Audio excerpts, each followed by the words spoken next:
J'aime ce que la Bible me dit en Luc 21, verset 1 à 4. Jésus leva les yeux et vit les riches qui mettaient leur offrande dans le tronc. Il vit aussi une pauvre veuve qui mettait 2 petites pièces. Alors il dit, je vous le dis en vérité, cette pauvre veuve a mis plus que tous les autres, car eux tous ont pris de leur superflu pour mettre des offrandes à Dieu dans le tronc, mais elle a mis de son nécessaire tout ce qu'elle avait pour vivre.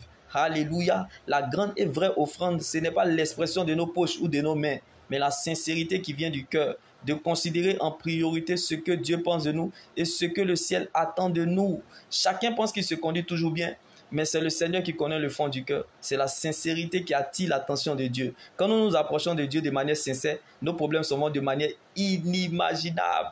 Car la vraie joie dans le Seigneur Jésus-Christ ne dépend pas du confort, ni du climat extérieur, ni de ce qu'on a dans nos poches ou dans nos mains, mais de la présence de Dieu dans le coffre de notre cœur, dont la grande et vraie offrande, bien-aimée, c'est de donner son Isaac à Dieu, c'est-à-dire son temps, son énergie, ses forces à Dieu, afin que Dieu prenne la forme de ce qui nous manque, bien-aimé.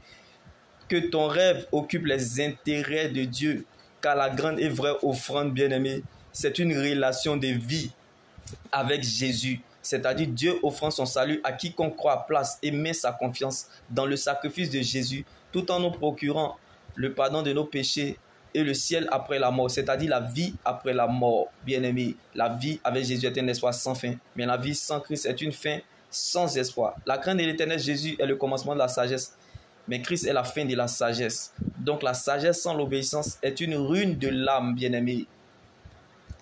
La prière, l'obéissance accompagne la prière, car le jeûne nourrit notre corps, la parole de Dieu nourrit notre âme, la prière nourrit notre esprit.